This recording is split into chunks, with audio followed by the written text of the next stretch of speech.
Page 57 last part है। आज part खत्म करेंगे अपन लोग। 57 पेज।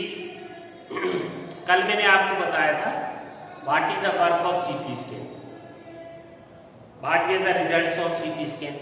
आप लोगों ने क्या जवाब दिया था, क्या लिखे हो? सीटी स्कैन का रिजल्ट क्या आया था? तो सीटी स्कैन क्या था? CT scan, CT machine scanned the mummy head to toe. It created 1700 digital X-ray images in cross section. और क्या कहा था कि Todd's head was scanned in 0.62 millimeters slices to register its intricate structure. और क्या कहा था? It brought the secrets या इसी टू प्रोब द सीक्रेट को वहां जोड़ के आप कहा था, मैं लिख लेना कि Todd's head was scanned in 0.62 millimeter slices to register its intricate structure to probe the secrets. आज फिर उसके बाद प्रश्न आया था कि how was king's body carried to the CT scanner. CT scanner में कैसे उसकी बॉडी ले जाई गई थी? तो पिछले वीडियो में मैंने बताया था कि workman carried the body of टुट इन अ बॉक्स। उसके बाद जो बॉडी ले जाने वाली है वो कौन थे? पाल bearers climbed the ramp and flight of stairs into the swirling sand outside. इसके बाद they rose on hydraulic lift into the trailer. Trailer क्या होता है? एक तरह से अनुयान उसकी हिंदी है। मैं सोचता हूं कि ये सीटी स्कैन रखने का एक कुछ होगा ट्रेलर, उसी में सीटी स्कैनर रखा जाता है। आया ना समझ? तो वहां तक वो ले गए थे, ट्रेलर तक। इसके बाद जब सीटी स्कैन हो गया था तो तुरंत सीटी स्कैन जब हो रहा था या ड्यूरिंग पीरियड में क्या हुआ था? अचानक आपको कल बताया था मैंने, वो जो ठंडा करने वाले पंखे लगे थे, कूलर फैन, वो रुक गए थे। क्यों रुक गए थे? कि उसमें बालू मिट्टी घुस गई थी। तो वहां जो गार्ड थे उन्होंने घबराहट के साथ कहा था कि लगता है श्राप है, क्योंकि पिछले वीडियो में मैंने कहीं पढ़ाया होगा कि श्राप ये था कि इफ एनीवन वुड डिस्टर्ब टुट को जो भी डिस्टर्ब करेगा, death will fall upon him या misfortune will fall upon him. या तो मृत्यु आ जाएगी उसकी या दुर्भाग्य मुसीबत आ पड़ेगी। तो वो चीज ये श्राप था। तो फेरो मींस टुट को डिस्टर्ब तो किया जा रहा था, उसकी बॉडी को मम्मी से काट के, और है ना, ये सब हुआ उसके साथ में।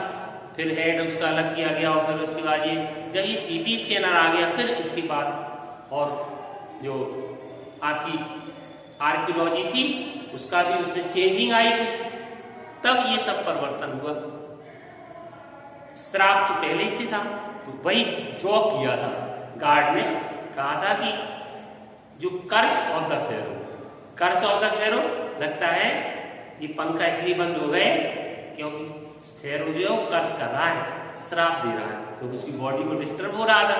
बार बार टॉम से निकाल के बॉक्स में रख के यहाँ स्कैन की लाया गया, फिर वहां ये सब। अब बात क्या आती है? अब आप लोग देखेंगे 57 पेज पर जहाँ चित्र बने हुए हैं वहां से देखें आप। इवेंचुअली मिल गया सबको? Eventually the substitute fans work. Eventually माने अंततः, फाइनली। अब क्या हो रहा है? ये सीटी स्कैन हो गया, उसका अंत में क्या हुआ था? सब्स्टिट्यूट फैंस, जब ये पंखे बंद हो गए थे तो गार्ड ने मजाक किया था, लगता है फेरो श्राप दे रहा है। तो अंत में क्या हुआ कि सब्स्टिट्यूट फैंस, वे पंखे जब बंद हो गए थे, वहीं पर दूसरे पंखे लाए गए बदले में, काम करने वाले पंखे। उन्होंने जब जो लगाए गए उस जगह पे, उन्होंने बहुत अच्छा काम किया और तब तक काम किया टू फिनिश द प्रोसीजर, जब तक जो प्रोसीजर है, जो प्रक्रिया है, प्रक्रिया के पूरे होने तक उन्होंने काम किया। आफ्टर चेकिंग, जब जांच पड़ताल हुई तो no data had been lost, ये भी जानकारी हुई कि कोई भी सूचना लुप्त नहीं हुई, कोई भी सूचना गुम नहीं हुई। द टेक्नीशियन, जो शिल्पी थे, टेक्नीशियन थे, तकनीक है ना, शिल्पी, तो turn Tom over the workman, जब उसका सीटी स्कैन हो गया तो वो उस टेक्नीशियन ने उस ट्रुथ को श्रमिकों को सौंप दिया। वो श्रमिक जो बॉडी को टॉम से मकबरे से लाए थे बॉक्स में, इस सीटी स्कैन हुआ उसका और बॉडी को वापस दे दिया। Who carried him back to स्टॉम, और वो श्रमिक जो वर्कमैन थे वे बॉडी को कहाँ ले गए, वो बॉक्स में फिर से उसी टॉम में ले गए जहां से बॉडी को निकाला गया था। Who carried him back to स्टॉम, इतनी बात समझ आ गई। लेस देन 3 आवर्स आफ्टर, मतलब ये जो सीटी स्कैन हुआ ये लगा उसके बाद 3 घंटे बाद he was remove from his coffin. Less than 3 hours, मतलब कम से कम 3 घंटे, लेस देन लगा हुआ है ना। आफ्टर ही वाज रिमूव, ये ताबूत से बाहर ले जाया गया है ना, इस कॉफिन माने ताबूत। The pharaoh again rested in peace, तो लगभग 3 ही घंटे हुए थे कॉफिन से निकाले हुए, जब उसको फेरो को फिर से अगेन रेस्टेड इन पीस, फिर से उसी लेटाया गया जिस स्थान पे लेटा था, where the funerary priest had laid. Funerary का मतलब दफन होता है ना, दफनाया जाता है, तो बरियल टाइम में पुजारी लोग हुआ करते, तो पुजारी के द्वारा जैसे पहले दफनाया गया था बहुत समय पहले, फिर से वहीं उसे लिटाया गया। ये बात में समझ में आ गई। इसके बाद क्या हुआ, back in the trailer. Trailer मैंने आपको बताया था अपनी भाषा में कुछ अनुयान टाइप का होता है जिसमें स्कैनर रखा होता है, तो उस टेलर में से वो जो टेक्नीशियन थे वापस आए, और technician back in the trailer, trailer में फिर से वापस आए टेक्नीशियन, शिल्पी, वो शिल्पी टेलर में वापस आए, जैसे स्कैनर रखा होता है, उन्होंने क्या किया कि पुल्ड अप एस्टोनिशिंग इमेजेस, और उन्होंने एस्टोनिशिंग इमेजेस, बड़े आश्चर्यजनक चित्र खींचे, इसके ऑफ ट्रुथ के, ऑन ए कंप्यूटर की स्क्रीन पर। अब ग्रे, उस चित्र में क्या आया, ये ग्रे है, एक धौला सा सिर आया, टुक शेप, ग्रे कलर का, took shape from a scattering of pixels. Shape मतलब एक धौला कलर का सिर जो है प्रकट हुआ, from a scattering of pixel, pixel का मतलब एक तरह से चित्र का छोटा सा भाग, वो चित्र के छोटे से भाग भी है, कहीं कहीं कहीं ये भी लिखा था प्रकाश का छोटा क्षेत्र, तो वो जो चित्र का छोटा सा भाग था उसके बिखरते हुए चित्र से, या बिखरते हुए पिक्सल बिखरने से, पिक्सल जो बिखर रहा थे, प्रकाश का क्षेत्र छोटा क्षेत्र था, वो जो बिखर रहा था, उससे एक धौला सा एक ग्रे कलर का सिर प्रकट हुआ पिक्चर। और क्या हुआ, जब वो बिखरते हुए प्रकाश का क्षेत्र में से क्या निकला, अ ग्रे हेड, एक धौले कलर का, एक ग्रे कलर का सिर प्रकट हुआ, मतलब एंड द टेक्नीशियन स्पन, तो वो जो सिर था grey colour head, grey colour का, उसको टेक्नीशियन ने क्या किया, स्पन किया, स्पन मींस घुमाया, and tilted it in every direction. Tilted का मतलब टेढ़ा किया उसको, हर दिशा में ऐसे घुमा घुमा के देखा। नेक, नेक माने जो गर्दन, वर्टिब्री माने बैकबोन, बैकबोन माने रीढ़ की हड्डी, कशेरुका कह सकते हैं। तो जो गर्दन की जो जब सिर घुमा तिरछा करके देखा उस चित्र में, तो क्या हुआ उसमें, क्या ये गर्दन की जो कशेरुका थी वो एपियर्ड हुई, मतलब प्रकट हुई, दिखाई दी, as clearly as in anatomy class, जैसे शरीर रचना वर्ग में जैसे दिखाई देती है वैसे स्पष्ट तौर से दिखाई दी। अदर इमेजेस रिवील, और भी कुछ चित्र शरीर के जब स्कैनिंग हुई, चित्र लिए टेक्नीशियन ने, तो एक तो गर्दन की कशेरुका स्पष्ट दिखाई दी जैसे कि शरीर रचना वर्ग में दिखाई देती है, तो अदर इमेजेस रिवील्ड हैं, अन्य चित्र भी, अन्य चित्र जो लिए उसमें क्या प्रकट हुआ, एक हाथ प्रकट हुआ, several views of rib cage, भिन्न भिन्न जैसे पसली के पिंजर दिखाई दिए और ट्रांजैक्शन ऑफ द स्कल, खोपड़ी के भी कुछ अनुप्रस्थ या भाग प्रकट हुए। But for now the pressure was of, लेकिन अब जो तनाव था कम हो गया। तनाव किसका था? अभी नाम आ रहा है, जाई हवास नाम का व्यक्ति था। और वो जाई हवास का मैंने आपको परिचय भी बताया था कि वो secretary general of Egypt supreme council of antiquities, पुरावस्तुओं की एक मिस्र में उच्चतम परिषद समिति थी, उच्चतम परिषद थी, वो उच्चतम परिषद का महासचिव था वो। और उसने ये भी कहा था कि जो मम्मी की कंडीशन खराब है क्योंकि कार्टर ने उसके साथ कुछ किया है। ये पिछले पैरा में पढ़ाया था। तो वही व्यक्ति का नाम फिर आ रहा है। तो जब ये स्पष्ट हो गया कि रीढ़ की हड्डी में कोई दिक्कत प्रॉब्लम नहीं पाई गई, कुछ भी चीज नहीं, स्पष्ट दिखाई दी रीढ़ की हड्डी, बैकबोन गर्दन कसेरू का स्पष्ट दिखाई दी, हाथ भी प्रकट हुए और भी पसली की पसलियां भी दिखाई दी। उसके बाद कह रहा है कि ट्रांजैक्शन ऑफ द स्कल, खोपड़ी का भी अनुपस्थ प्रकट हुआ। But for now the pressure was of, लेकिन अब जो है तनाव खत्म हो गया।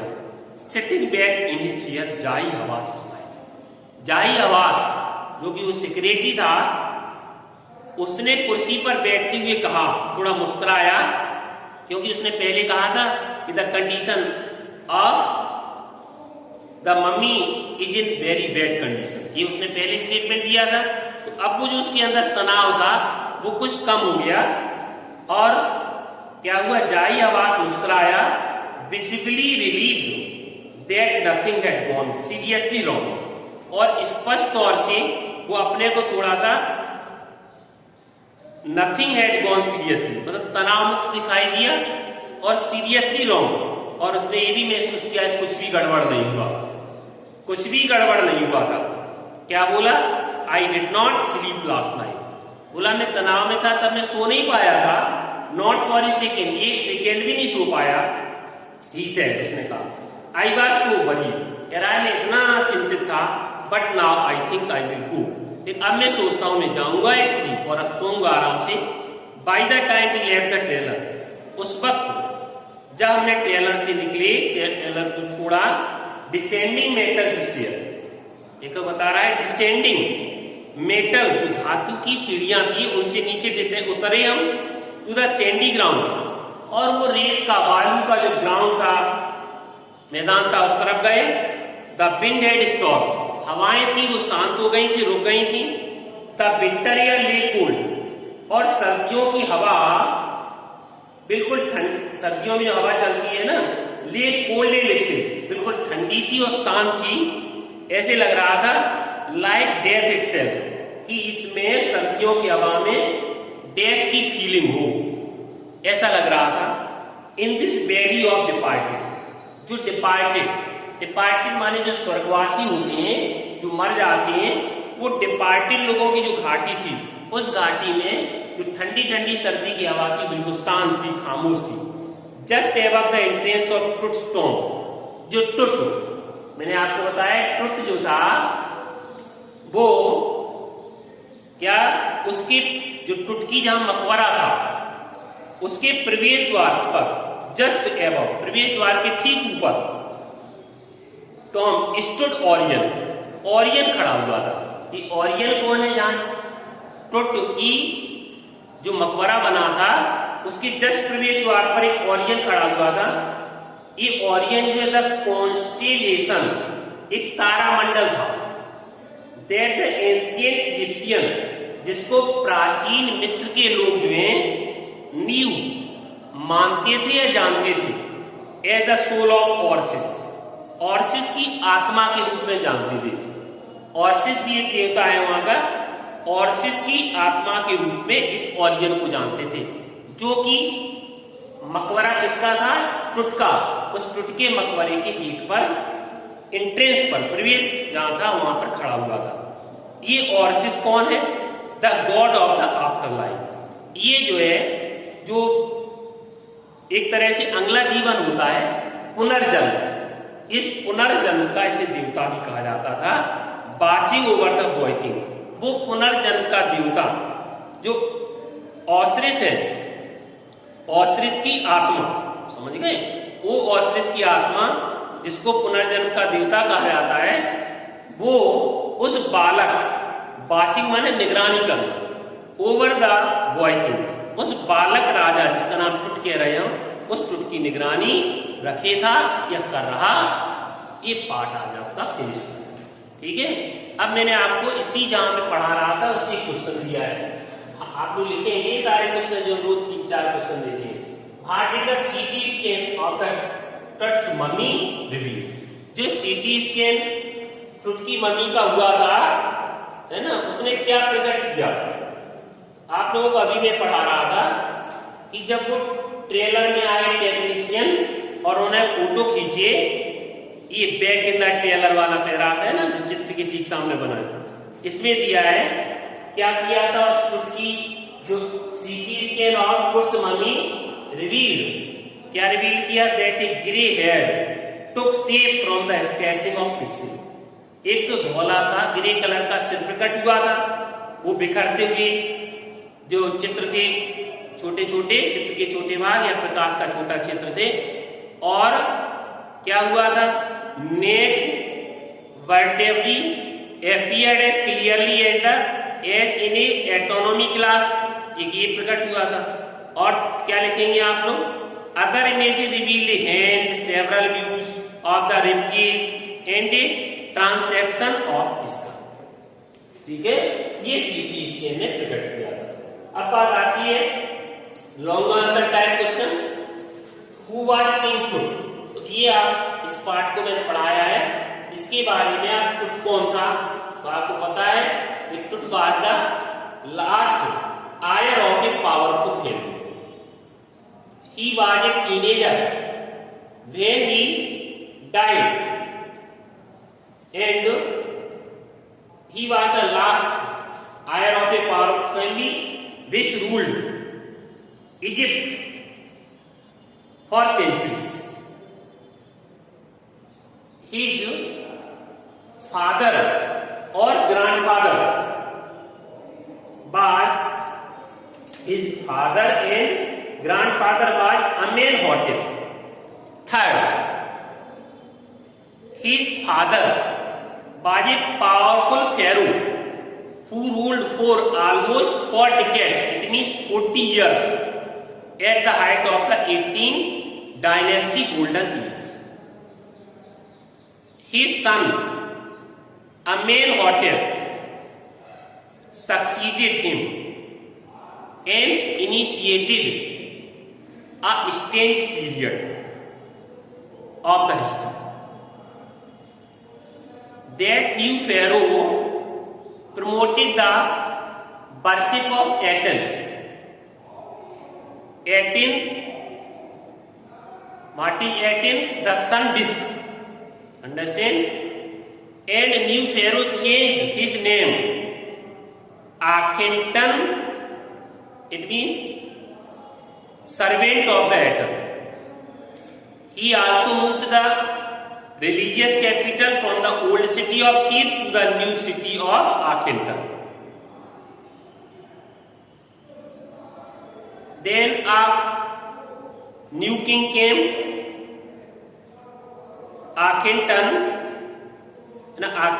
III, वो Amenhotep III and Amenhotep III, then Amenhotep IV. तो Amenhotep IV is called new pharaoh. So the new pharaoh shocked the country. He attacked Amun, a major god. He smashed the images and he closed the temples. Then after that Akhenaten came, but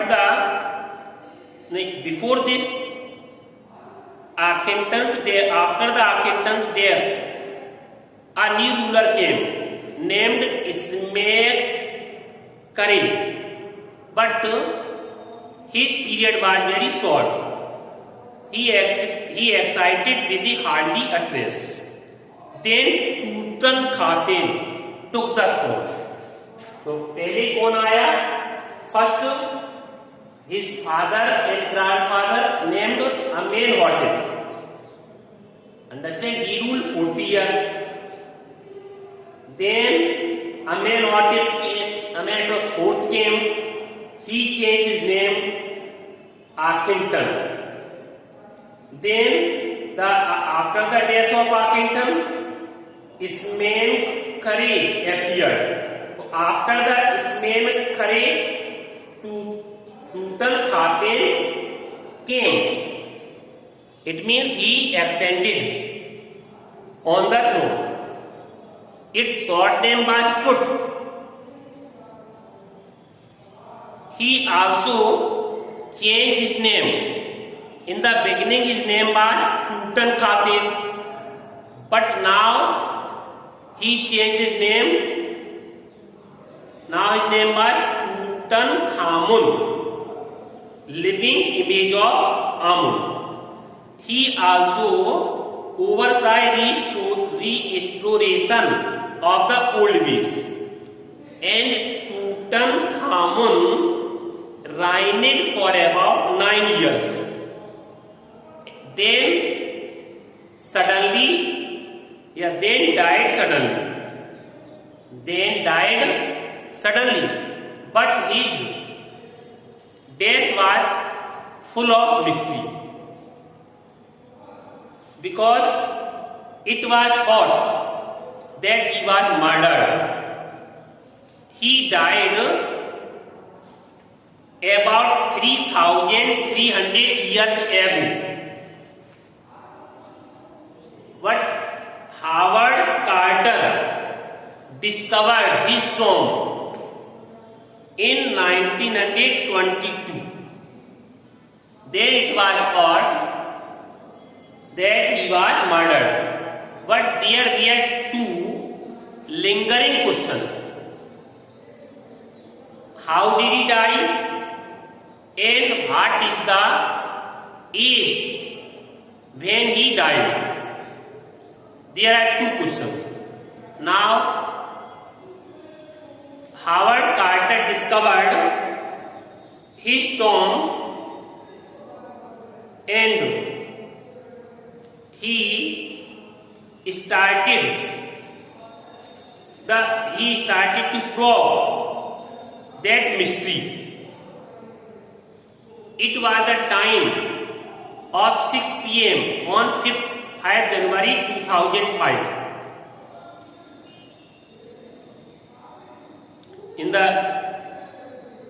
Then you will write that Tutankhamun was the last heir of that powerful family. Understand? Because after that was the last king. Here you will find that after Tutankhamun, that was the end of that dynasty, and his death was the great event, because the death of Tut was a big event even by royal standard, and he was the last candidate of his family, and his funeral was the death rattle of a dynasty. It means उसकी मृत्यु ही उस राजवंश का बस अंतिम था, उसके बाद कोई था नहीं.